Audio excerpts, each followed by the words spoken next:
Bismillahirrahmanirrahim. Assalamualaikum warahmatullahi wabarakatuh.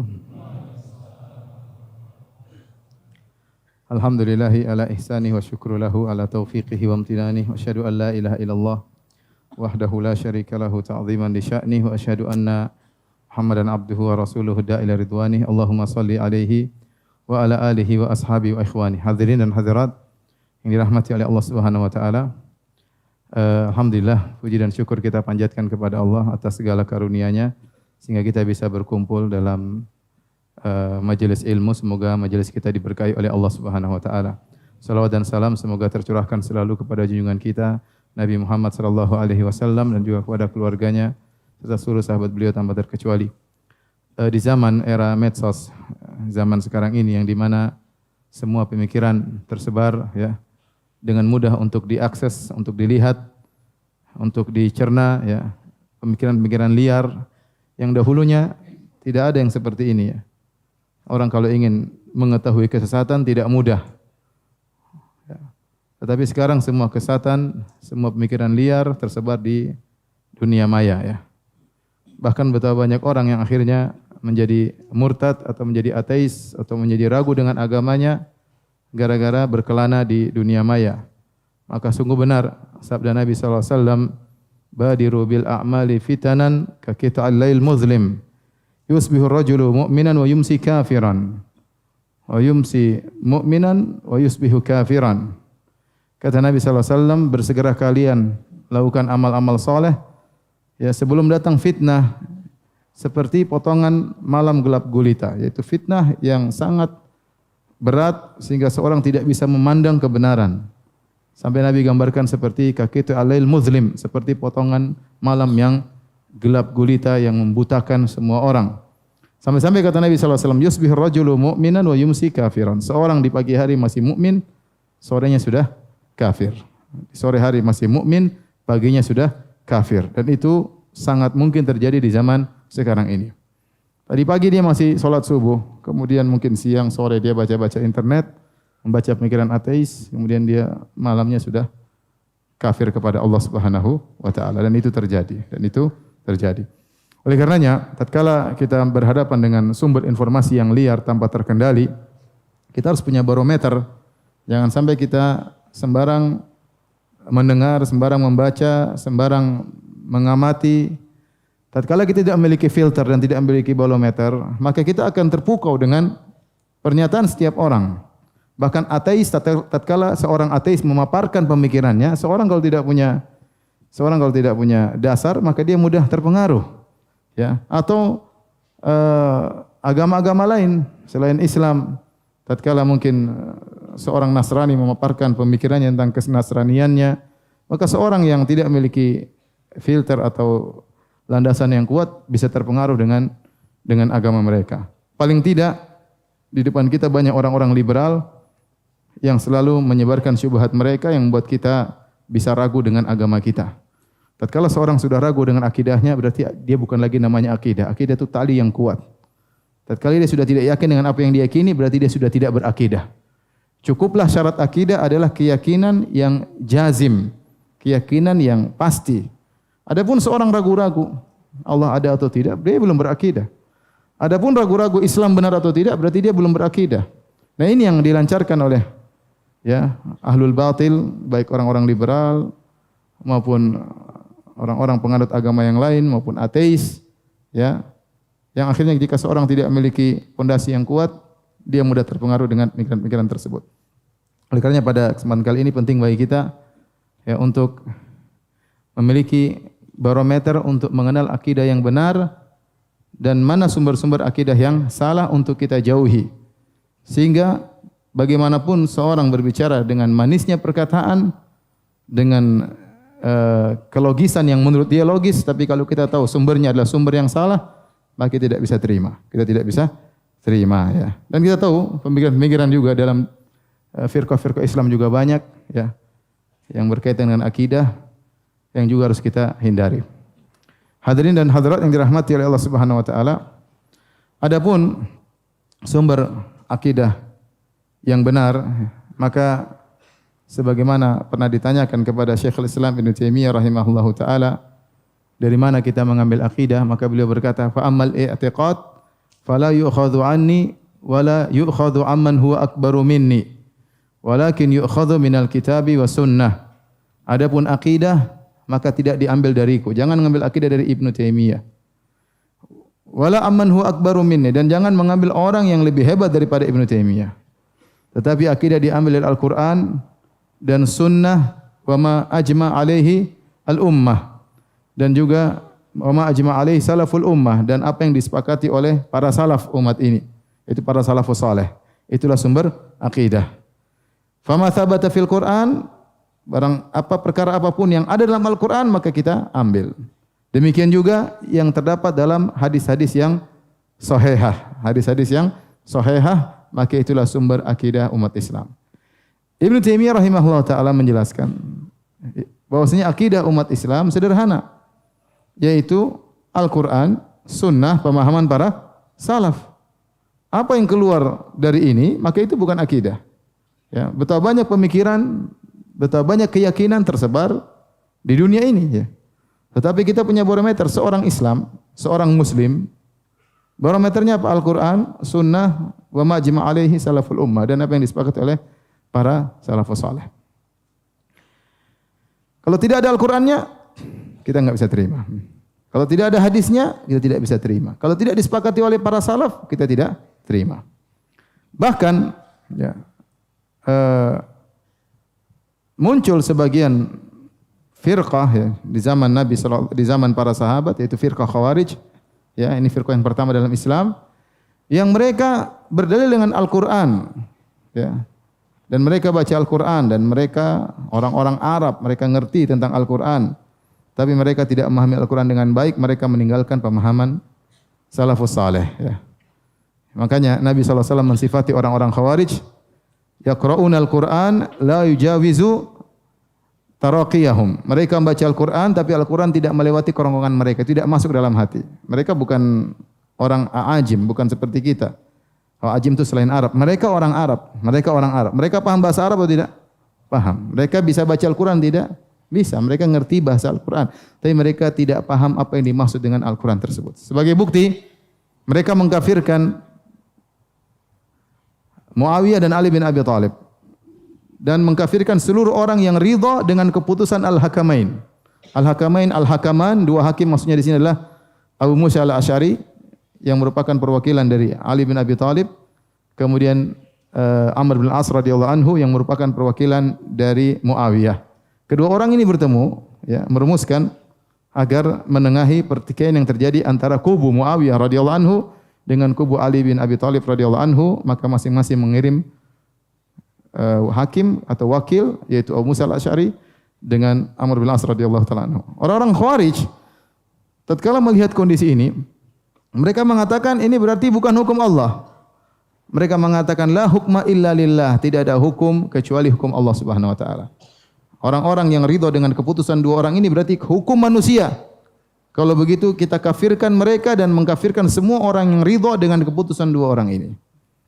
Bagaimana mereka memahami Al-Quran? Mereka memahami dengan otak mereka, bukan dengan pemahaman para sahabat. Padahal tidak seorang sahabat pun yang berpemahaman seperti Khawarij. Inilah sangat fatal tatkala seorang memahami Al-Quran dengan meninggalkan pemahaman para salaf. Saya kasih contoh ini, saya contoh sederhana. Ini orang Arab, ngerti Al-Quran, ngerti bahasa Arab, tapi dia paham pakai otaknya sendiri. Dan dia tidak bersandar kepada pemahaman para sahabat. Harusnya mereka bertanya orang-orang Khawarij, bagaimana pemahaman Anda tentang ayat ini kepada para sahabat. Namun mereka tidak bertanya dan mereka memahami sendiri, akhirnya mereka terjerumus dalam kesesatan. Oleh karenanya, sebelum terjadi peperangan, Ali bin Abi Thalib mengutus Ibnu Abbas radhiyallahu anhu untuk berdialog dengan orang-orang Khawarij. Di antara poin dialognya, mereka mengatakan orang-orang Khawarij, kenapa Ali dan Muawiyah memberikan hukum kepada manusia, yaitu Amr bin As dengan siapa? Abu Musa Al-Asy'ari. Jawabannya mudah. Kata Ibnu Abbas radhiyallahu anhuma, Allah Subhanahu wa taala bahkan menyerahkan hukum kepada manusia dalam perkara yang lebih ringan. Contohnya masalah pertikaian rumah tangga. Kata Allah Subhanahu wa taala dalam surat An-Nisa, "Wa in khiftum shiqaqa bainihima fab'atsu hakaman min ahlihi wa hakaman min ahliha." Kalau kalian khawatir suami istri ini bakalan cerai, bakalan pisah, maka utuslah wakil dari keluarga lelaki dan wakil dari keluarga apa? Wanita. Dua orang ini mengambil keputusan di antara suami istri yang bertikai. Bukankah Allah menyerahkan kepada hukum manusia? Apakah ini hukum selain hukum Allah? Ini hukum Allah Subhanahu wa taala. Demikian juga dalam masalah jazaa'us sayd, kalau seorang tatkala sedang ihram kemudian dia berburu binatang, kata Allah Subhanahu wa taala, ya ayyuhalladzina amanu la taqtulus sayda wa antum hurum. Wa man qatalahu minkum muta'ammidan fajazaa'u mithlu ma qatala minan na'am yahkumu bihi wa dzawa adli minkum. Kata Allah Subhanahu wa taala, wahai orang beriman, jika kalian sedang berihram, kalian tidak boleh berburu. Barang siapa di antara kalian yang sengaja berburu tatkala sedang berihram, maka dia harus membayar seperti hewan binatang ternak, yahkumu bihi dzawa adlim minkum. Yang memberi hukuman menilai adalah dua orang lelaki yang adil. Ini contoh bahwasanya ternyata dalam ayat yang lain Allah menyerahkan hukum kepada manusia untuk memutuskan suatu perkara. Tadi sebelumnya masalah pertikaian suami istri, yang kedua masalah apa sih denda yang harus dibayar bagi orang yang berburu tatkala umroh karena melanggar peraturan. Nah, baru akhirnya sebagian khawarij sadar. Akhirnya banyak di antara mereka kemudian sadar bergabung dengan pasukannya Ali bin Abi Thalib. Sementara sisanya tetap ngeyel, akhirnya terjadi pertempuran. Ini contoh sederhana bahwasanya ada sekelompok orang sesat, pandai bahasa Arab, ya, ngerti bahasa Al-Quran, tapi berpemahaman tidak sesuai dengan pemahaman salafus saleh. Paham sampai di sini? Contoh kedua, dialog yang disebutkan antara Al-Imam Ahmad bin Hanbal rahimahullah ta'ala dengan Ahmad ibnu Abi Du'ad. Imam Ahmad bin Hanbal, Imam Ahlus Sunnah wal Jamaah. Ahmad ibnu Abi Du'ad, Imam Mu'tazilah. Mereka berdua debat di depan seorang khalifah, ya, tentang masalah fitnah khalqul Quran. Kita tahu bahwasanya di zaman Imam Ahmad, para khalifah dimulai dari Khalifah Al-Ma'mun dan kemudian seterusnya terpengaruh dengan pembesar-pembesar mereka yang merupakan tokoh-tokoh Mu'tazilah. Jadi terkadang penguasa diberi pengaruh oleh orang-orang sesat dan itu mungkin terjadi. Ini terjadi zaman Imam Ahmad, Khalifah Al-Ma'mun, kemudian Mu'tasim, kemudian Al-Wasiq Billah, dan mereka ini dipengaruhi oleh orang-orang Mu'tazilah. Di antaranya namanya Ahmad ibnu Abi Du'ad, sama-sama Ahmad, ya. Satunya Ahmad Ahlus Sunnah, satunya Ahmad Ahlul Bid'ah, ya. Berdialog di hadapan khalifah. Waktu itu penguasa menyuruh seluruh ulama untuk menyatakan Al-Quran adalah makhluk, dan ini akidahnya Mu'tazilah. Kenapa mereka mengatakan Al-Quran itu makhluk? Tentu ini pembahasan panjang dalam masalah akidah. Saya hanya ingin menyampaikan kesimpulan. Mereka meyakini bahwasanya firman Allah bukanlah sifat Allah, tetapi firman Allah adalah makhluk. Sehingga mereka mengatakan Al-Quran ini bukan firman Allah, tetapi Al-Quran adalah makhluk. Barang siapa yang tidak mau mengatakan demikian, dibunuh. Barang siapa yang tidak mau mengatakan demikian, dibunuh. Akhirnya banyak ulama yang melakukan tauriyah, banyak yang akhirnya bersembunyi. Di antara yang tegar adalah Imam Ahmad bin Hanbal rahimahullah ta'ala. Maka beliau dipenjara, dipaksa untuk mengatakan Al-Quran makhluk. Beliau tidak mau, dicambuk. Bahkan dalam sebagian riwayat dicambuk sampai daging beliau lepas dari badannya karena saking kuatnya cambukan tersebut. Sampai beliau lemah. Sehingga suatu hari beliau dipanggil untuk berdialog dengan Ahmad Ahlul Bid'ah di hadapan khalifah. Maka intinya dialognya panjang. Di antaranya Imam Ahmad berkata kepada Ahmad ibnu Abi Du'ad, wahai Ahmad ibnu Abi Du'ad, kabarkanlah kepadaku, apa yang kau sampaikan ini, yang kau serukan kepada manusia untuk mengatakan Al-Quran itu makhluk. Apakah Nabi pernah menyuruhkannya?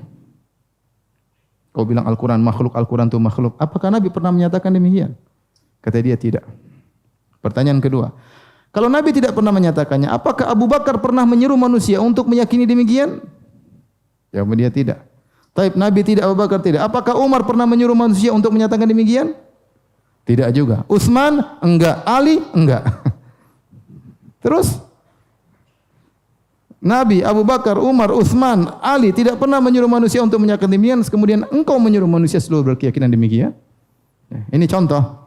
Imam Ahmad berdalil dengan pemahaman salaf untuk membantah Ahlul Bid'ah. Bahwasanya apa yang Anda seru ini tidak pernah disuruh oleh Nabi SAW dan tidak pernah diyakini oleh Abu Bakar, Umar, Utsman dan Ali bin Abi Thalib. Ya. Ini contoh bagaimana seorang harus berpegang teguh dengan Al-Quran dan Sunnah dengan pemahaman para sahabat. Dan ini yang diisyaratkan oleh Nabi SAW dalam hadis-hadisnya. Di antaranya kata Nabi SAW, fa innahu may ya'ish minkum fasayara ikhtilafan katsira. Sungguhnya barang siapa Yang hidup setelahku dia akan melihat banyak perselisihan. Fa'alaikum bisunnati, hendaknya kalian pegang teguh sunnahku. Wa sunnatil khulafa'ir rasyidin, dan sunnah para khulafa'ir rasyidin itu para sahabat al-mahdiyyin min ba'di yang mendapat petunjuk setelahku. Addu 'alaiha bin nawajidh, dan gigitlah dengan geraham kalian. Wa iyyakum wa muhdatsatil umur, dan hati-hatilah kalian perkara-perkara yang baru dalam masalah agama. Ya. Inilah Nabi SAW waktu menyebutkan tentang firqah najiyah.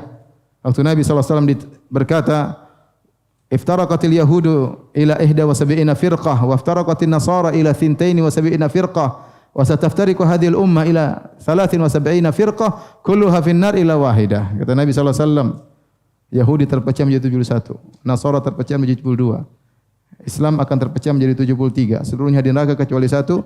Para sahabat bertanya, "Man hum ya Rasulullah?" Siapa yang selamat itu ya Rasulullah dari 73 golongan? Kata Nabi SAW, "Hum man kana ala mithli ma alaihi wa ashabi al-yaum." Yaitu orang-orang yang berada di atas jalanku dan jalan para sahabatku pada hari ini. Ya. Nabi kembali mengingatkan dengan pemahaman apa? Para salaf. Ya.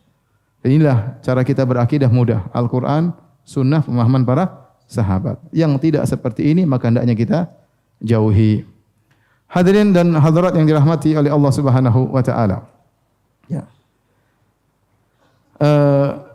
Ini adalah sumber akidah yang benar, ya. Dan untuk belajar akidah Islam sangat mudah, tinggal buka buku-buku akidah, ada Al-Qur'an, ada ayat, ada hadis, perkataan salaf, selesai. Dan para salaf dahulu mereka menulis buku-buku tentang akidah, ya, dan banyak ratusan buku akidah. Ini pernah saya bahas tatkala pembahasan syarah akidah wasithiyah, saya sebutkan ratusan buku akidah mereka tulis dan semua sederhana. Al-Quran sunnah perkataan salaf. Al-Quran sunnah perkataan apa? Salaf, mudah. Kemudian datang belakangan muncul model-model akidah yang tidak berdasarkan Al-Quran dan sunnah dan pemahaman para salaf. Dijadikanlah sumber-sumber pengambilan akidah yang menyelisihi sumber yang benar.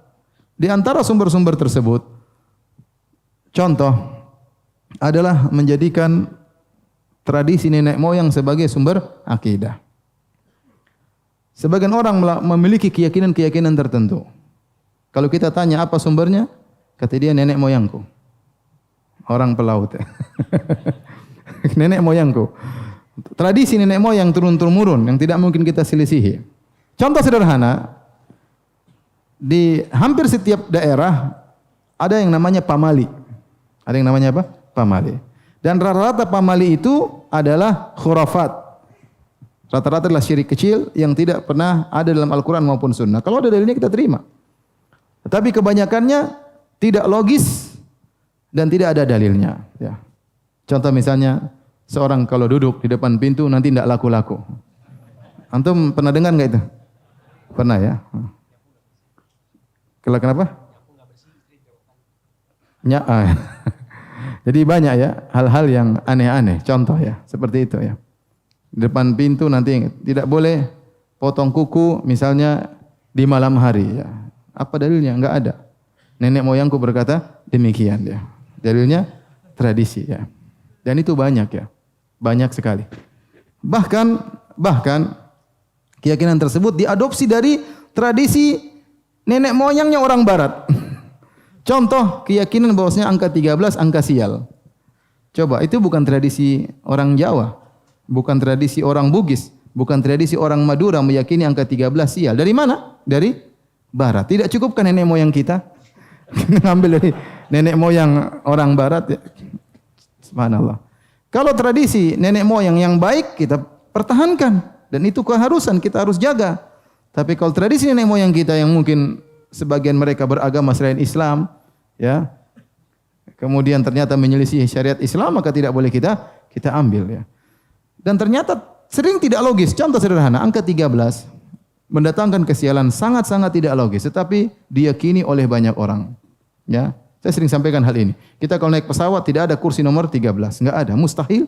Anda naik maskapai apapun ada kursi nomor apa? 13, mustahil ada. Kenapa diyakini? Sial. Demikian juga Anda kalau naik ke hotel atau lift tidak ada namanya lantai nomor 13. 12 langsung apa? 15. Terkadang sebagian hotel juga tidak ada nomor 13 karena cuma 6 lantai ya.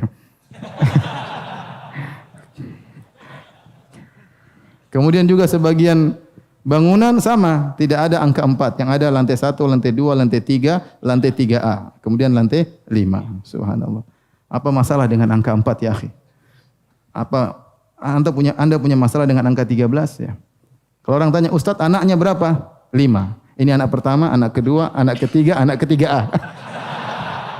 Anak ke-5. Subhanallah. Sangat tidak logis, tapi orang percaya. Dalilnya apa? Tradisi nenek moyang. Bukan nenek moyang kita. Nenek moyang dari luar negeri. Subhanallah. Ini contoh ya. Bahwasanya tradisi tidak boleh dijadikan sebagai keyakinan. Inilah yang menyebabkan dahulu orang-orang musyrikin tersesat karena mereka tidak mau merubah tradisi mereka. Inna wajadna aba'ana ala ummah wa inna ala atharihim muqtadun. Allah sebutkan pernyataan mereka dalam Al-Quran. Kami mendapati nenek moyang kami sudah seperti ini. Kami tinggal mengikuti mereka. Kami tinggal mengikuti mereka. Nabi Ibrahim alaihissalam waktu menegur kaumnya, kata mereka, kami dapati nenek moyang kami seperti ini. Ya. Kata Nabi Ibrahim, kalian nenek moyang kalian semua dalam kesesatan yang nyata. Oleh karenanya, ini di antara sumber akidah yang tidak benar, menjadikan tradisi nenek moyang sebagai sumber akidah. Ikhwan dan akhwat yang dirahmati oleh Allah Subhanahu wa taala. Kalau kita menjadikan sumber nenek moyang sebagai akidah, taib. Sekarang kita ngalah, kita bilang taib. Kita menjadikan tradisi nenek moyang sebagai sumber akidah, sumber keyakinan. Kalau begitu nenek moyang siapa yang mau kita jadikan patokan? Nah, suku kita banyak ya. Apa tunggu ijma nenek moyang? Beda-beda. Nenek moyang orang Jawa beda dengan nenek orang Bugis, nenek moyang orang Sunda beda dengan orang Sunda Empire, beda-beda. Nenek moyang berbeda-beda.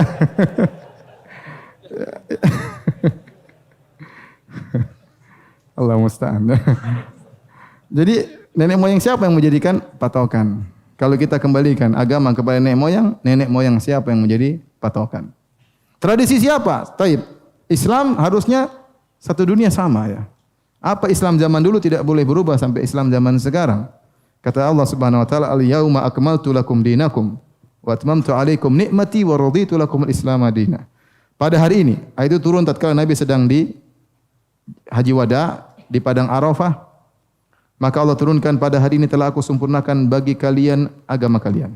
Dan aku sempurnakan nikmatku bagi kalian. Aku ridho Islam menjadi agama kalian. Maka Islam telah sempurna. Tidak bisa ditambah-tambah lagi. Apa kata Imam Malik rahimahullah? Ini perkataan Imam Malik yang sangat indah. Antum berusaha hafal perkataan ini. Kata Imam Malik, "Faman lam yakun yauma idzin dinan falan yakunal yauma dina." Apa yang di zaman Muhammad sallallahu alaihi wasallam bukan agama, maka zaman sekarang juga bukan agama. Kalau kita mau kembangkan, kita bilang apa yang di zaman Muhammad bukan akidah, maka zaman sekarang juga bukan akidah. Apa yang di zaman Muhammad bukan syariat, zaman sekarang juga bukan syariat. Karena kalau kita mengatakan di zaman Muhammad bukan syariat, sekarang jadi syariat, berarti dulu Islamnya Muhammad tidak sempurna sallallahu alaihi wasallam. Paham? Ini konsekuensi logis yang dikatakan Imam Malik rahimahullah taala. Ini kembali kepada pemahaman dalil manhaj salaf. Ya. Seperti tadi, apakah Nabi pernah menyerukan ini? Kalau Abu Bakar, Umar, kalau enggak, ngapain kita meyakini hal tersebut? Ya. Saya ulangi, apa yang di zaman Rasulullah sallallahu alaihi wasallam bukan agama, falan yakunal yauma dina, maka tidak mungkin zaman sekarang juga merupakan suatu agama, enggak mungkin. Kalau enggak, berarti Anda menuduh agama yang diterapkan oleh Muhammad dan para sahabatnya waktu itu tidak sempurna.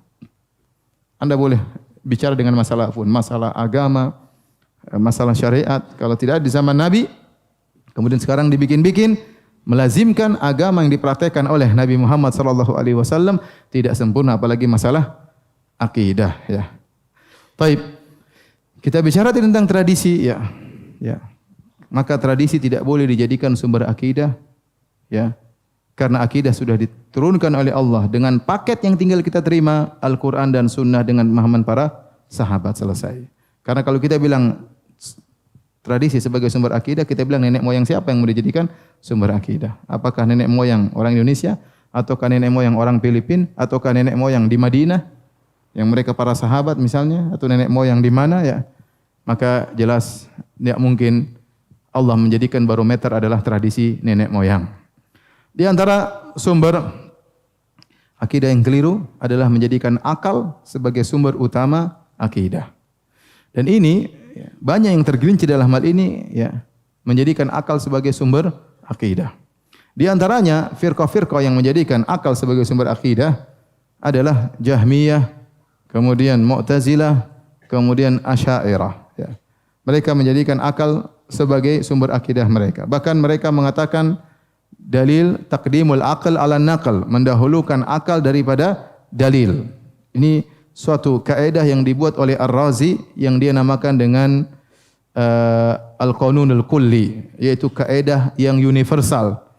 Bahwasanya kaidah ini menyatakan kalau bertentangan antara akal dan dalil, maka didahulukan akal daripada dalil. Kenapa? Mereka mengatakan akal menunjukkan suatu yang pasti, adapun dalil masih suatu yang dipersangkakan. Maka jika di pertentangan antara suatu yang pasti dengan yang dipersangkakan, maka menang yang apa? Yang pasti. Ini diambil dari pemikiran filsafat, sehingga dengan akidah ini, dengan dalil ini menjadikan akal sebagai sumber akidah, akhirnya mereka banyak menolak atau mentakwil ayat-ayat sifat. Menolak dan mentakwil ayat-ayat sifat. Saya kasih contoh sederhana. Kita bicara tentang Allah Subhanahu wa taala di atas, dalilnya terlalu banyak. Bahkan Al-Imam Ibnu Qayyim mengatakan ada 1000 dalil bal alfani, bahkan 2000 dalil. Bahkan kata Ibnu Rushd Al-Hafidh, dia mengatakan semua syariat dibangun di atas Allah di atas. Syariat Islam dibangun di atas Allah di atas. Dalilnya apa? Al-Quran turun dari atas. Malaikat turun dari atas. Ngelapor kemana? Ke atas. Nabi SAW Isra Mi'raj naik kemana? Ke atas. Nabi SAW berdoa angkat tangan ke atas. Syariat Islam dibangun di atas keyakinan Allah di atas. Seandainya ternyata Allah tidak di atas, ini semuanya tipuan, hanya permainan, teka-teki. Kalau tidak Allah tidak terlalu banyak yang mau ditakwilkan, terlalu banyak ditakwilkan. Waktu Nabi Haji Wada, dia mengatakan, wahai para sahabatku, apakah aku telah menyampaikan apa yang Allah amanahkan kepada aku? Ya. Maka para sahabat mengatakan, nashhadu annaka qad ballaghta risalah. Kami bersaksi ya Rasulullah, engkau telah menyampaikan risalah Allah. Wa nasahtal ummah, engkau telah menasihati umat dengan sebaik-baiknya. Ya. Wa addaital amanah, engkau telah menyampaikan amanah dari Allah Subhanahu wa taala. Maka Nabi mengatakan Allahumma syhad. Dia bilang ya Allah, persaksikanlah mereka. Ya Allah, persaksikan apa? Mereka. Waktu bilang Allah, Nabi tunjuk ke mana? Ke atas ya. Kalau ternyata Allah tidak di atas, Nabi bercanda itu. Bercanda, ternyata Allah tidak di atas. Terlalu banyak dari Nabi berdoa mengangkat kedua tangannya. Waktu Nabi SAW pindah ke Madinah, pingin kiblat dirubah dari Baitul Maqdis menuju ke Mekah, menuju Ka'bah, Nabi selalu lihat ke atas. Apa kata Allah? Qad nara taqalluba wajhika fis sama. Kami melihat wajahmu bolak-balik, lihat ke mana? Ke langit. Kenapa? Minta kepada Allah Subhanahu wa taala. Berdoa terlalu banyaklah kalau kita bicara dalil, dan setiap orang di dunia Islam semua meyakini Allah di atas, meskipun lisan mereka terkadang mengingkari. Oleh karenanya mereka kalau berdoa pasti begini, gitu. Pasti begini, pasti ke atas. Kalau mereka menghadapi masalah, mereka pasti berkata, kita serahkan kepada yang di atas. Kalau sudah terjadi takdir, mereka mengatakan, kalau yang di atas sudah menggariskan. Tidak ada pernah seorang pun mengatakan, kita serahkan kepada yang di mana-mana. Enggak ada. Aduh, masalah berat sekali. Sudah kita serahkan kepada yang tidak di atas dan tidak di bawah. Enggak ada yang pernah ngomong begitu. Kalau ada yang ngomong gitu pasti, tunggu, Anda otak beres ngomong begitu. Ya. Coba ada yang bilang, sudah ini masalahnya berat. Kita serahkan kepada yang tidak di atas dan tidak di bawah.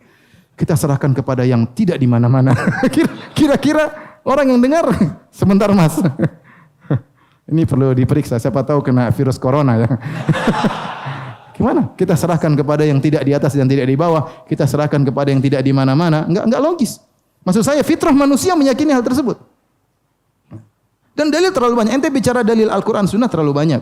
Kata Imam Ibnu Qayyim 2000 dalil. Isra Mi'raj Nabi naik ke atas ngapain? Ya, ketemu Allah Subhanahu wa taala. Ente bicara dalil akal terlalu banyak dalilnya. Allah Subhanahu wa taala Maha tinggi. Ya. Tahib, dalil terlalu banyak, kemudian datang seorang menggunakan akal untuk menolak Allah di atas arsy, Allah atau di atas. Contoh, mereka mengandalkan. Kata mereka, Allah dahulukan sendiri. Allah kana Allah wala syai' ma'ahu. Dulu Allah sendirian dan tidak ada bersama dengan Allah. Ini hadis sahih. Kemudian mereka tambahin. wa huwal an ala ma kana ali, dan dia sekarang sama seperti dulu. Ini hadis batil. Tidak ada hadis seperti ini, palsu. Tidak ada hadis seperti ini. Ini diingatkan oleh Ibnu Taimiyah dan dinukil oleh Ibnu Hajar dalam Fathul Bari. Bahwasanya tambahan ini tidak benar. Yang ada coba kana Allah wala syai' ma'ahu. Allah dulu sendirian, tidak ada yang bersama dia. Benar, Allah dulu sendirian, kemudian Allah menciptakan makhluk. Tidak ada makhluk bersama Allah Subhanahu wa taala. Jadi mereka mengatakan Allah dulu tidak punya tempat dan sekarang Allah sama seperti dahulu, tidak butuh tempat. Kita bilang, yang bilang Allah butuh tempat siapa? Allah di atas dan Allah tidak butuh tempat. Kenapa? Karena Allahu Akbar, Allah Maha Besar. Langit alam semesta kecil. Bagaimana langit alam semesta mau menaungi Allah? Jangan antum sangka bahwasanya arsy menaungi Allah, langit menaungi Allah. Allah yang jaga langit. Allah mengatakan inna Allah yumsiku samawati wal arda alla tazula. Allah yang menjaga langit, menahan langit dan bumi. Wala yaudu hifdzuhuma, tidak susah bagi Allah untuk menjaga langit dan bumi. Allah mengatakan tentang hari kiamat, wa ma qadarullah haqqa qadrih wal ardu jami'an qabdatuhu yaumal qiyamah. Mereka tidak mengagungkan Allah dengan sebagaimana mestinya. Pada hari kiamat bumi dalam genggaman Allah. Was samawati matwiyatun bi yamini, dan langit dilipat dengan tangan kanan Allah. Ini gimana? Barang kecil di sisi Allah Subhanahu wa taala. Kemudian kalau Allah di atas berarti langit menaungi Allah kecil gini? Ini pemikiran dari mana? Mereka meyakini kalau Allah di atas melazimkan Allah dinaungi. Allah butuh tempat. Itu otak mereka. Itu otak mereka. Sehingga Ar-Razi dalam kitabnya As Taqdis mengatakan, seandainya Allah di atas arsy, berarti Allah butuh kepada arsy. Berarti arsy lebih besar daripada Allah. Seandainya arsy jatuh, Allah ikut jatuh. Ini logika dia, otak dia sampai sini, dan dia menamakan logika tersebut suatu kepastian. Perhatikan, suatu kepastian absolut. Otak mereka dikatakan sebagai absolut. Sementara yang lainnya dalil dikatakan apa? Dhanni, suatu yang relatif, yang tidak pasti. Ya, bantahannya sangat mudah. Ya, dia bilang logika Anda ini tidak mesti benar. Buktinya ada yang di atas lebih besar daripada yang di bawah, dan ada yang di atas tidak butuh kepada yang di bawah. Contohnya langit dan bumi. Langit dan bumi mana lebih di atas? Langit. Apa langit butuh kepada bumi? Tidak. Apakah bumi menaungi langit? Tidak. Justru langit menaungi banyak hal. Menaungi bumi, menaungi matahari, menaungi bintang-bintang. Ini menunjukkan tidak selalu yang di atas lebih kecil daripada yang di bawah. Dan tidak selalu yang di atas membutuhkan kepada yang di bawah. Dan kita bilang Allah Maha Besar, Allah tidak butuh dengan tempat. Semua alam semesta ini di bawah genggaman Allah Subhanahu wa taala. Maka jangan kita bilang kalau Allah di atas berarti Allah dinaungi oleh tempat. Ini contoh akal akhirnya mereka gunakan, dan mereka menolak seluruh apa? Dalil, dan mereka mentakwil. Kita bilang susah kalau kita jadikan akal sebagai sumber akidah, akhirnya menolak berbagai macam dalil. Dan contoh-contoh lain masih banyak. Ini sekedar contoh sederhana. Ya, kita katakan yang benar sumber akidah adalah Al-Quran dan Sunnah, ya, dan dalil yang benar tidak akan bertentangan dengan akal sehat. Dan Ibnu Taimiyah menulis buku yang tebal, Dar'u Ta'arudil Aql wa Naql, menghilangkan pertentangan antara akal dan dalil. Ibnu Taimiyah yang menjelaskan kalau dalilnya sahih tidak mungkin bertentangan dengan apa? Akal. Kalau dianggap bertentangan dengan akal berarti akalnya yang bermasalah. Contoh tadi kita bicara tentang Allah di atas, akal kita menerima, enggak ada masalah. Akal dia tidak menerima. Loh, jangan dalilnya dipermasalahkan, akal dia yang dipermasalahkan. Faham? Gimana Anda menganggap akal Anda absolut, kemudian Anda ingin menghukum semua dalil suruh tunduk kepada akal Anda? Bahaya seperti ini. Ya. Oleh karena para hadirin hadirat Allah Subhanahu wa taala, kita kembali lagi kita ngalah. Kalaulah kita menerima akal sebagai dalil sumber akidah, lantas akal siapa yang mau jadikan kita jadi patokan? Akal Anda atau akal saya? Paham? Terlalu banyak akal di zaman ini. Ya. IQ-nya bermacam-macam. Ada IQ tinggi, ada IQ jongkok. Ya. Iya, bermacam-macam. Ada IQ Keraton Sejagat, ada IQ Sunda Empire. Mau IQ yang mana? Akal yang mana? Ya, akal banyak sekali. Kalau kita menjadikan akal sebagai sumber akidah, mau akal siapa yang menjadikan dalil? Berkata sungguh indah perkataan Imam Malik, ya laita syi'ri bi ayyi aqlin yuzanul kitabu wa sunnah. Sungguh aduhai, dengan akal siapa mau dijadikan barometer untuk menimbang Al-Quran dan Sunnah? Akal siapa mau dijadikan barometer? Oh ini Al-Quran kita terima karena sesuai akal, oh ini kita tolak tidak sesuai dengan akal. Seandainya akal cuma satu, mungkin bolehlah kita jadikan sumber akidah. Ternyata akal bermacam-macam. Oleh karenanya, 3 kelompok, Jahmiyah, Mu'tazilah, Asy'ariyah, yang sepakat menjadikan akal sebagai sumber akidah, mereka pun berselisih. Mereka pun berselisih, akidah mereka berbeda-beda. Kenapa? Karena akidahnya akalnya Jahmiyah tidak sama dengan akalnya Mu'tazilah, akal Mu'tazilah tidak sama dengan akalnya apa? Asy'ariyah. Maka tidak bisa dan tidak mungkin dan tidak logis dan tidak masuk akal menjadikan akal sebagai sumber akidah sementara akal bertingkat-tingkat dan berbeda-beda. Paham? Kalau kita bilang kalau bolehlah kita menjadikan akal sumber akidah, saya lebih memilih akalnya para sahabat. Selesai. Kalau boleh akal dijadikan sumber akidah, maka saya memilih akal sahabat dijadikan sebagai apa? Sumber akidah. Baik. Di antara sumber akidah yang tidak benar adalah menjadikan pengalaman sebagai sumber akidah. Dan ini sering terjadi. Kenapa ente begini? Pengalaman. Saya baca ayat kursi 700 kali, kemudian saya sembuh. Misalnya pengalaman. Kemudian dijadikan akidah. Kita bilang tidak bisa. Ya. Kalau kita berdasarkan pengalaman, akan banyak macam orang. Saya pergi ke dukun, saya sembuh. Pengalaman. Jadi akidah ya.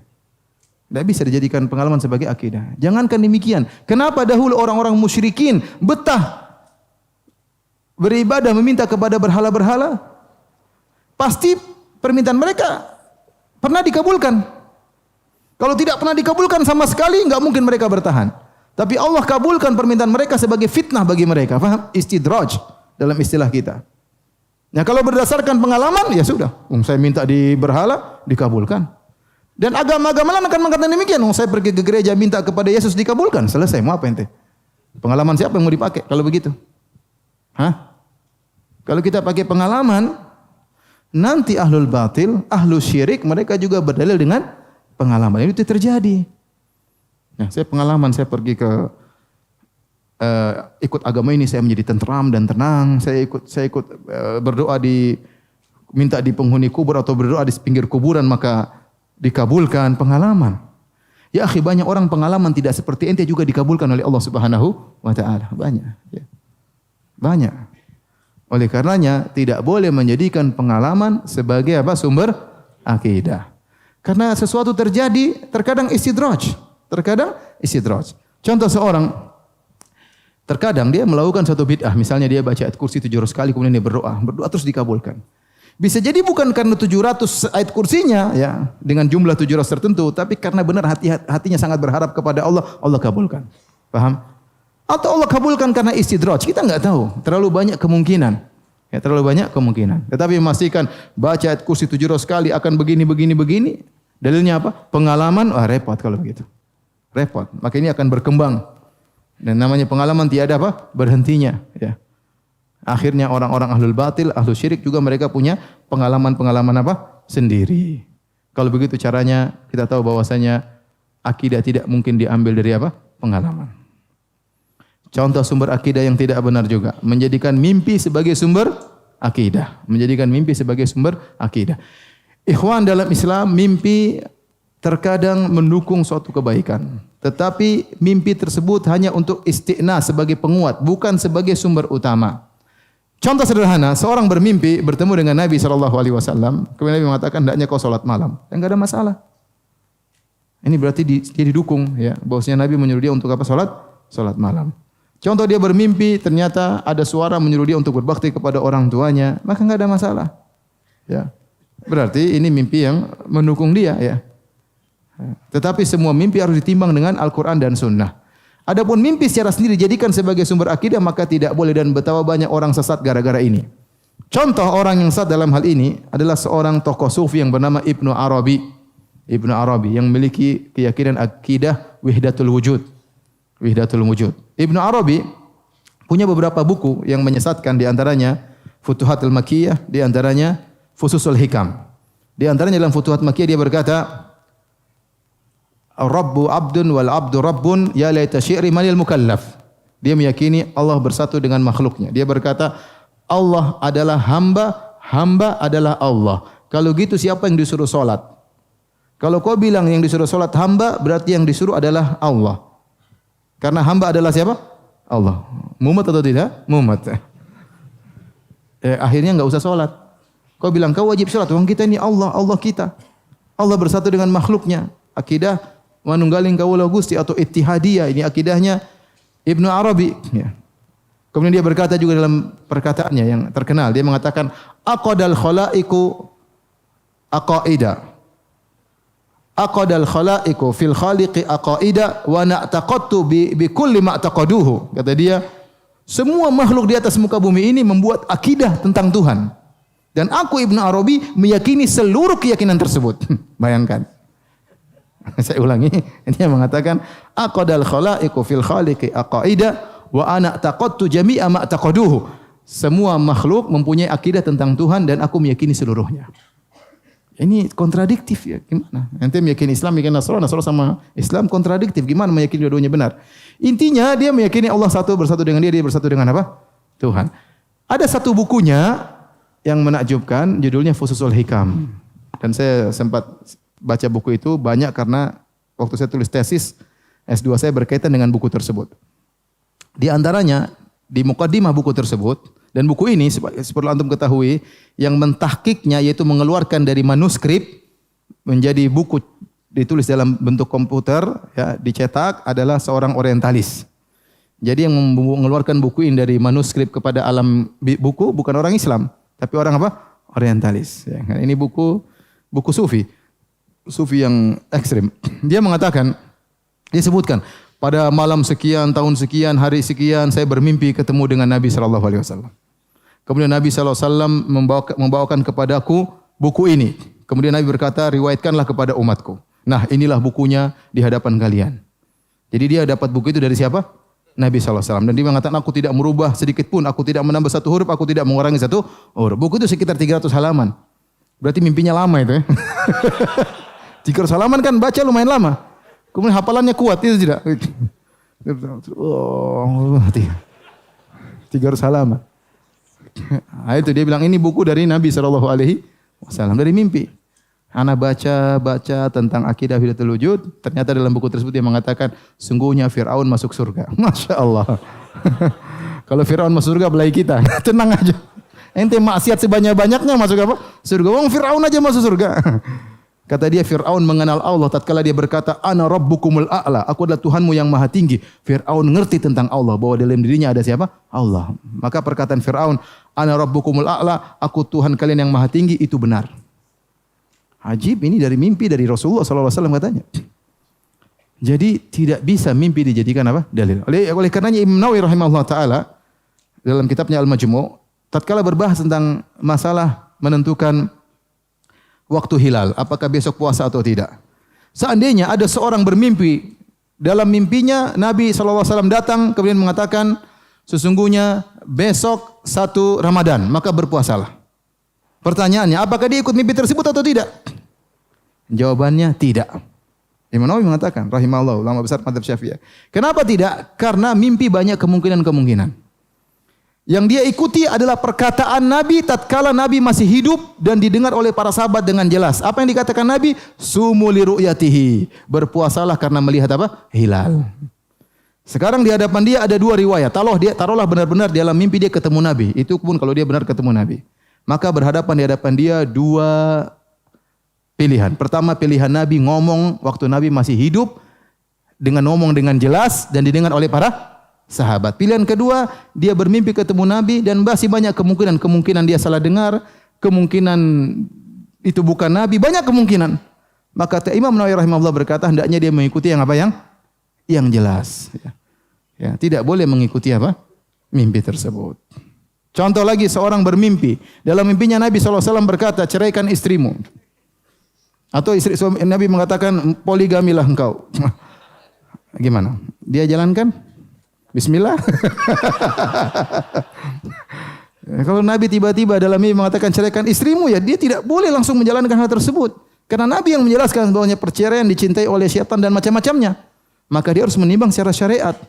Kalau benar ternyata syariat, istrinya memang berhak untuk dicerai karena dia melakukan selingkuh macam-macam, ya boleh dia menjadikan sebagai penguat, paham? Bukan sebagai sumber apa? Utama. Ini masalah fikih, apalagi masalah akidah. Tidak boleh kita mengambil akidah dari apa? Dari mimpi. Kenapa ikhwan? Karena mimpi masih banyak kemungkinan. Kemudian kedua, tidak mungkin sesuatu ada yang baru dari mimpi yang tidak pernah Nabi jelaskan dalam kehidupannya. Karena kalau ternyata kita boleh ngambil syariat dari Nabi lewat mimpi, maka ternyata Islam belum sempurna.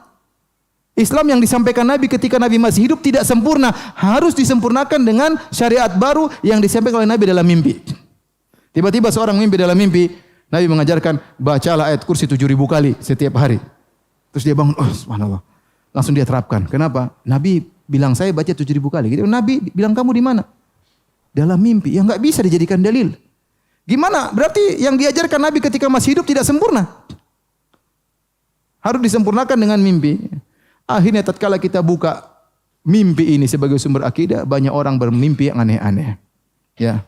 Di antara hal yang paling aneh, pernah saya temui ada seorang saya ngisi pengajian, kemudian saya cerita tentang Nabi bahwasanya orang bermimpi ketemu Nabi terkadang bukan Nabi yang datang tetapi syaitan yang mengaku sebagai Nabi.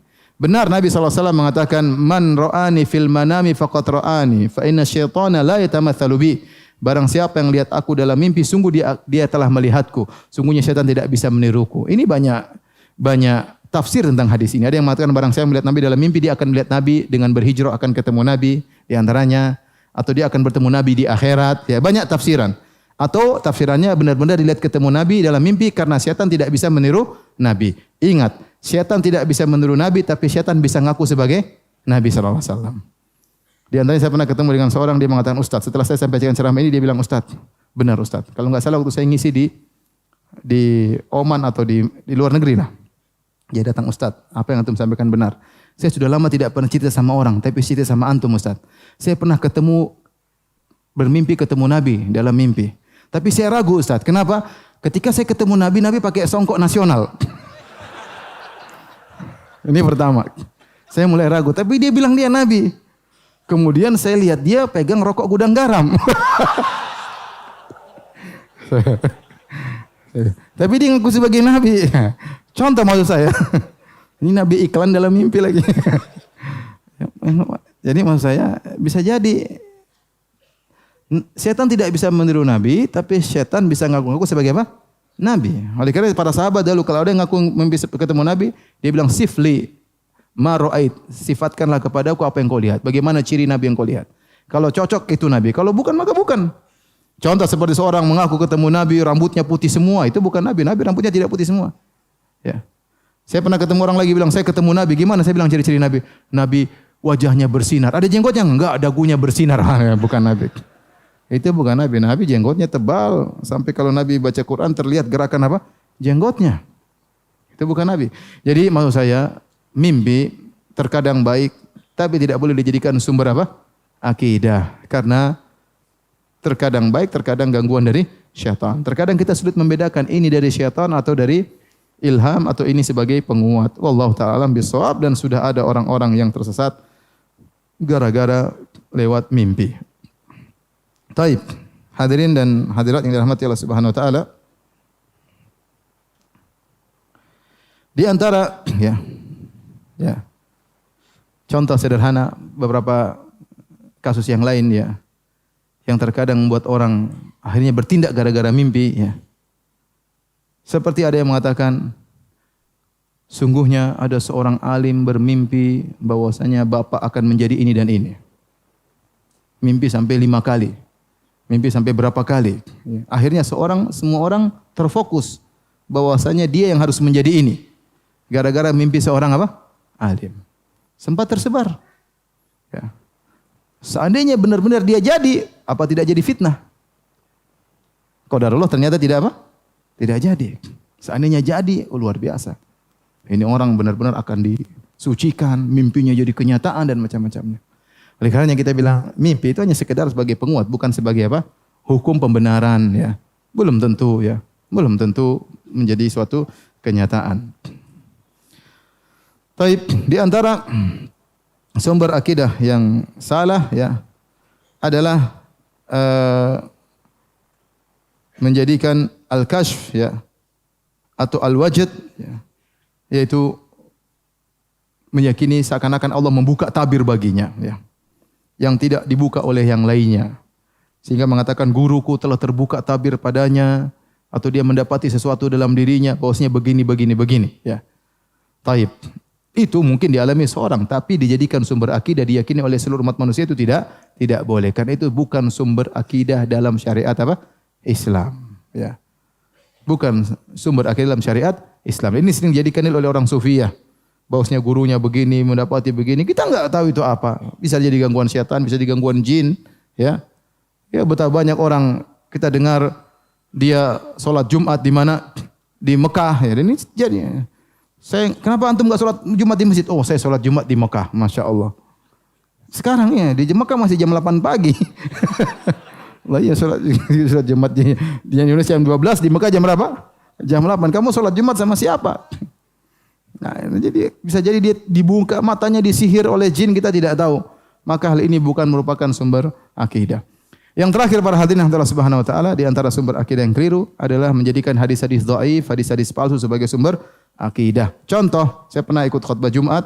Ini hadis yang masyhur disampaikan oleh khatib, dia mengatakan Rasulullah sallallahu alaihi wasallam ya adalah hamba Allah yang termulia dan dia diciptakan dari cahaya Allah Subhanahu wa taala. Maka disebut dengan Nur Muhammad. Kemudian dia berkatakan lagi, Allah berkata kepada Rasulullah sallallahu alaihi wasallam, "Laulaka ma khalaqtul aflaq." Wahai Rasulullah, kalau bukan karena engkau aku tidak akan menciptakan alam semesta ini. Ini hadis semua apa? Palsu. Hadis palsu. Ya. Dan bertentangan dengan syariat. Bahwasanya Allah menciptakan alam semesta ya, adalah untuk mentauhidkan Allah Subhanahu wa taala.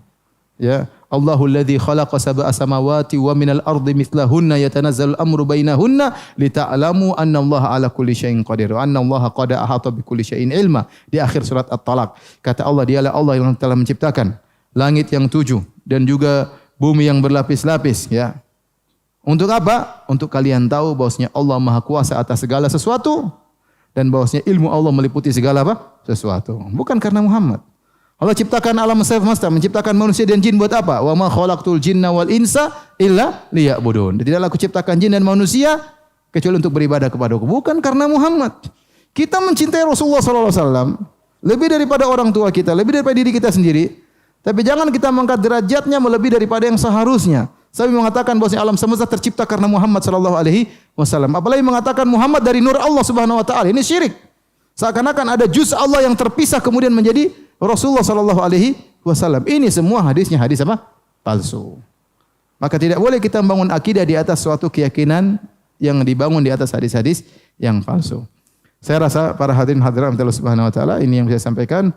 Semoga Allah Subhanahu wa taala mewafatkan kita di atas akidah yang benar, akidah yang diajarkan oleh Nabi sallallahu alaihi wasallam dan dipegang teguh oleh para sahabatnya. Wallahu taala alam bisawab. Masyaallah, jazakallah khair Ustaz atas penyampaian materinya yang sangat bermanfaat. Selanjutnya kita buka sesi tanya jawab. Silakan. Baik, masyaallah, syukran jazakallah khair Ustaz. Ya, insyaallah kita akan maksimalkan sesi tanya jawab di ruang utama. Yep. Baik, yang pertama mungkin dari brothers dulu.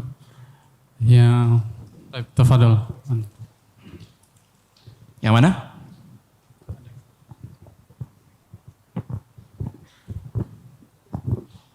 Bismillahirrahmanirrahim. Ustaz, Assalamualaikum warahmatullahi wabarakatuh. Waalaikumsalam warahmatullahi wabarakatuh. Ya, nama saya Jody Salahuddin Akbar. Saya ingin bertanya Ustaz terkait banyaknya filsuf-filsuf Islam di era peradaban setelah Khulafaur Rasyidin. Misalkan ada tokoh seperti Ibnu Sina, Al-Kindi, Al-Farabi dan sebagainya. Mereka banyak menulis bukan hanya tentang ilmu dunia tapi juga banyak tentang teologi Islam.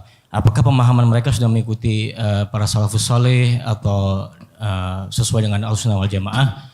Dan apakah kita boleh mengambil ilmu yang terkait dengan dunia, bukan tentang teologi Islam ya, misalkan tentang kedokteran dan sebagainya, dari ilmu-ilmu yang mereka share gitu dari buku-buku mereka? Dan apakah pemahaman mereka sesuai dengan sunnah? Baik, saat itu jazakallahu khair. Wa jazakumullah khairan. Ini pertanyaan yang baik ya. Memang ada beberapa tokoh Islam yang terkenal, di antaranya Ibnu Sina, Farabi dan yang lainnya. Terutama Ibnu Sina yang disebut dengan bapak kedokteran, memiliki jasa besar dalam ilmu apa? Kedokteran ya. Mungkin beliau meletakkan kaidah-kaidah tentang ilmu kedokteran. Tapi sebagian ulama mengatakan kita harus belajar lagi ilmu kedokteran yang ditulis oleh Ibnu Sina, sementara sudah ada ilmu kedokteran zaman sekarang yang begitu modern dengan melalui penelitian yang laboratorium dan macam-macamnya. Saya rasa tidak perlu kita kembali kepada Ibnu Sina. Dia punya jasa meletakkan dasar-dasar. Sekarang kita sudah mencapai ilmu kedokteran yang tinggi, kita lanjutkan aja yang sudah ada. dengan observasi dan penelitian yang lainnya, tidak perlu kembali kepada yang dulu tanpa melupakan jasa Ibnu Sina sebagai peletak kaidah-kaidah awal berkaitan dengan kedokteran. Dan secara umum ilmu dunia dari manapun kalau bermula kita ambil dari orang kafir, dari orang non muslim, dari tokoh-tokoh Yunani, ya, dari ahli filsafat Yunani, enggak ada masalah. Tetapi tatkala orang-orang Yunani, Aristoteles, Plato mulai berbicara tentang metafisika atau mawara'al alam, di luar alam, tentang ketuhanan, ini jadi masalah. Adapun kalau mereka berbicara tentang fisika, kimia, biologi, kedokteran, ini semua ilmu dibangun di atas tajribah, di atas observasi atau penelitian, dan yang lain itu dibangun di atas sesuatu yang nampak. Ya, tetapi kalau bicara tentang Tuhan, kita bicara sesuatu yang gaib, paham? Maka tidak boleh kita mengkiaskan yang gaib dengan yang apa? Yang nampak. Allah tidak bisa kita ketahui kecuali dengan wahyu. Ya. Tidak mungkin kita mau Tuhan syaratnya begini, Tuhan syaratnya begini, Tuhan harus begini. Tidak bisa kecuali dengan wahyu dari Allah Subhanahu wa taala melalui Rasulullah sallallahu alaihi wasallam. Oleh karenanya antum bayangkan seorang tidak punya ilmu agama, kedokteran bicara tentang Tuhan, kira-kira ngawur atau benar? Pasti banyak ngawurnya. Dia mau pakai dasar apa untuk berbicara tentang Tuhan? Kalau berbicara tentang masalah dunia, boleh karena dia punya dasar banyak. Dia sudah melihat, dia sudah membandingkan, dia sudah meneliti tumbuh-tumbuhan, dia sudah meneliti hewan dan macam-macam dia sudah teliti sehingga dia bisa mengambil kesimpulan bahwasanya biasanya makhluk begini, biasanya tumbuhan begini karena dia punya banyak pengalaman. Tapi tatkala sudah bicara tentang Tuhan, enggak bisa. Enggak usah bicara Tuhan, kita bicara tentang ruh saja kita enggak bisa.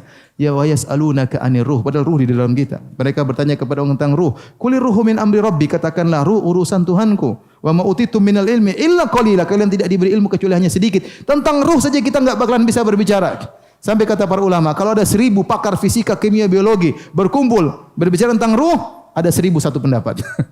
Karena mereka tidak punya dasar sama sekali. Kalau antum bicara tentang alam malaikat, kalau Nabi tidak jelaskan, gimana antum bisa mengiringi tentang alam malaikat? Antum tidak pernah merasakan kehadirannya. Gimana malaikat? Antum enggak bakalan tahu tentang malaikat sama sekali.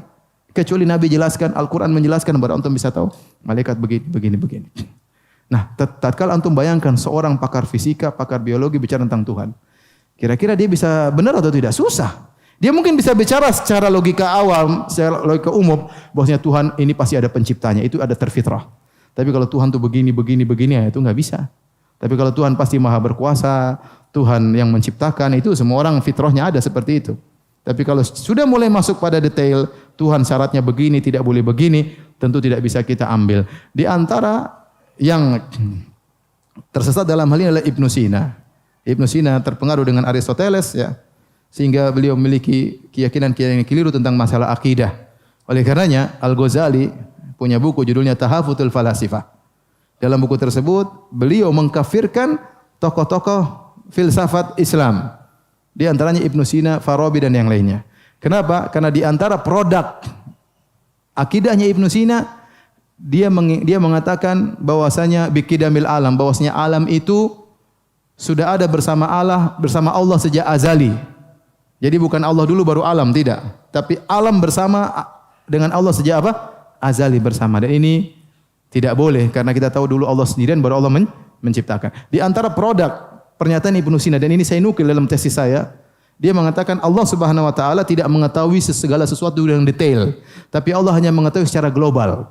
Dan ini gara-gara ini beliau dikafirkan oleh Ghazali. Bagaimana Allah tidak mengetahui secara detail, Allah cuma mengetahui yang global. Kenapa Ibnu Sina berpendapat demikian? Sekali lagi dalilnya akal, tapi saya tidak ingin sampaikan karena itu syubhat.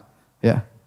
Itu butuh pembahasan sendiri dan saya sudah bahas dalam syarah akidah wasithiyah. Tapi saya ingin sampaikan produk dia mengatakan Allah tidak mengetahui secara detail. Allah hanya tahu secara apa? Global, ya. Padahal dalam Al-Qur'an begitu banyak. Allah mengetahui lirikan mata, Allah mengetahui isi hati manusia, detail atau tidak? Allah mengetahui daun yang jatuh berguguran, Allah tahu secara detail.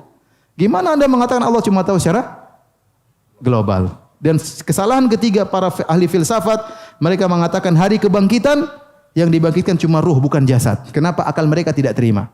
Gara-gara 3 kesalahan ini, Al-Ghazali mengkafirkan mereka. Paham? Oleh karena saya katakan bahwasanya mereka punya jasa, tapi mereka keliru dalam masalah akidah karena mereka tidak terbimbing dengan wahyu.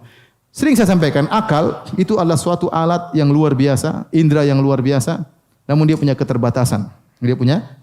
Maka dia butuh wahyu, ibarat akal seperti mata dan wahyu adalah lentera. cahaya yang harus membimbing mata tersebut. Jika tidak ada cahaya, maka mata tersebut tidak bisa melihat. Semua indera kita punya keterbatasan. Mata kita nggak bisa lihat matahari, nggak punya kemampuan. Pendengaran kita terbatas. Akal punya juga punya keterbatasan. Kita bisa lihat keterbatasan akal berkembang lebih maju. Contoh anak kecil. Anak kecil akalnya terbatas. Saya tadi pagi baru melarang anak saya jangan main game. Dia bilang, aduh, kenapa ini game?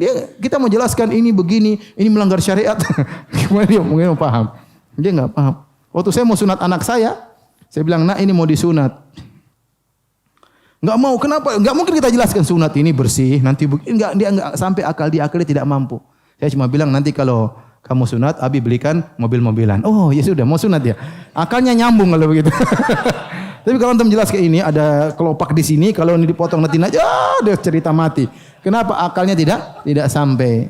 Maka akal kita sangat terbatas. Saya sering sampaikan contoh. Kalau saya tanya sama antum, saya pernah tanya sama jamaah, antum tahu nggak gimana video call bisa berjalan? Kenapa orang dari jauh kita bisa lihat mukanya di sini? Coba terangkan secara ilmiah. Kan nggak gampang. Saya pun sampai sekarang nggak bisa terangkan. Ada gelombang gimana kok wajah saya di sini bisa muncul di sana? Terus ada yang jawab, ya Ustaz, karena itu kalau ada pulsanya bisa. Kalau nggak ada pulsanya nggak bisa. Itu akal dia sampai di situ. Mau diapain? Jadi saya akal itu punya keterbatasan. Tatkala akal sudah berbicara tentang gaib, berarti dia sudah berbicara di luar kemampuannya. Akal yang berbicara tentang yang gaib itu akal yang tidak tahu diri. Paham?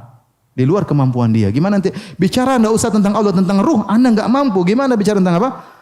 Allah Subhanahu wa taala. Itulah kesalahan sebagian ahli filsafat Aristoteles dan Plato dan yang lain. Mereka bukan beragama Nasara, mereka entah beragama apa ya. Ya kemudian pemikiran mereka menakjubkan diambil oleh sebagian ahli filsafat dari kaum muslimin, dari Ibnu Sina, Farabi dan yang lainnya. Wallahu a'lam bishawab. Baik, Masya Allah. Jazakallah khair Ustaz. Berikutnya dari sisters kali ya satu dari ya. sisters ya, kalau Silakan. apakah sudah siap sisters? Assalamualaikum Ustadz. Waalaikumsalam warahmatullahi wabarakatuh. Saya ada pertanyaan. Jadi di lingkungan orang tua kita itu kan masih banyak yang memegang teguh adat istiadat ya.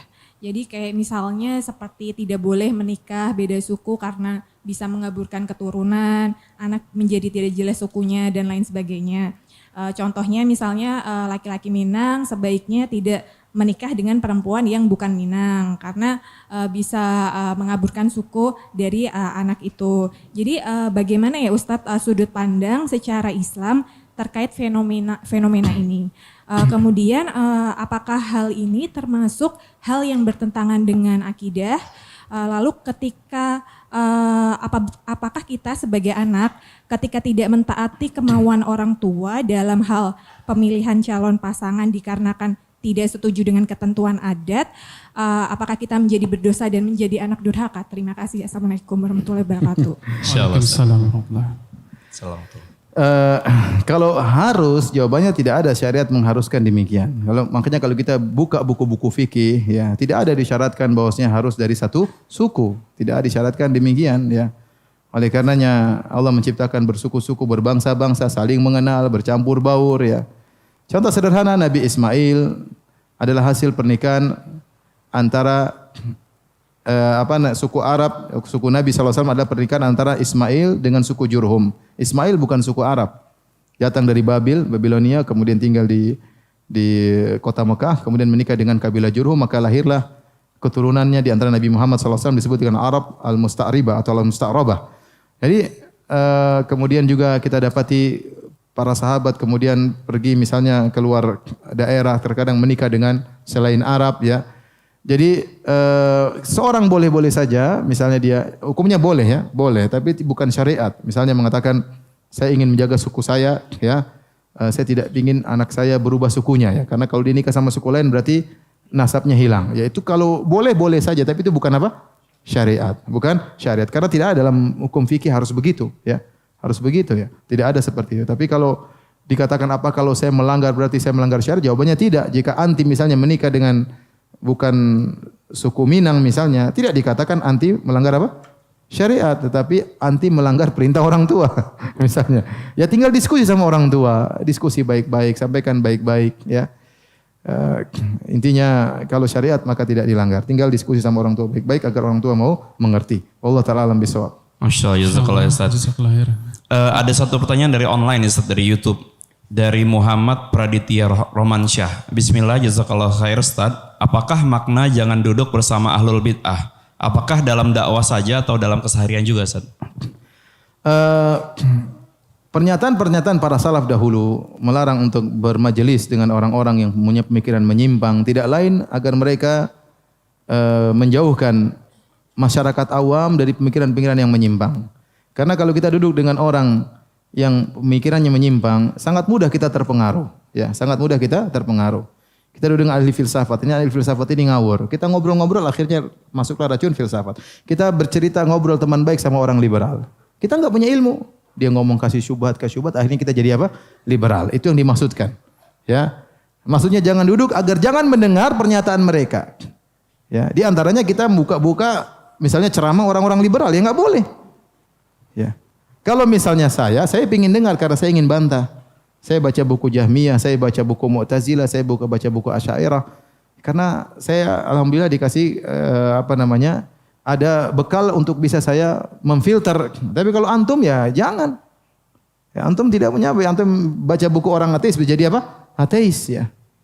Ya, ada seorang muslim tulis buku judulnya Limadza ana mulhid. Kenapa saya murtad? Subhanallah. Sampai dia tulis dalam buku, saya baca bukunya. Sampai dia bilang, orang-orang muslim berbahagia, saya tanpa Tuhan pun saya berbahagia. Ditulis dalam buku tersebut. Orang Mesir. Kemudian akhirnya dia mati bunuh diri. Dia mati bunuh diri. Ya. Oleh karenanya, maksud saya, itu maksud perkataan para salaf, kita menjauhi untuk mendengar orang-orang yang pemikirannya menyimpang. Kenapa? Karena kita ini asyubhat khattafah wal qulubu dhaifah. Kata para salaf, syubhat itu menyambar-nyambar sementara hati itu lemah. Ya, hati itu sangat apa? Lemah. Ya, orang yang tidak punya bekal yang kuat begitu dengar syubhat, benar juga ya. Terus datang sama ustaz. Ustaz itu bilang gini, ente ngapain dengar-dengar?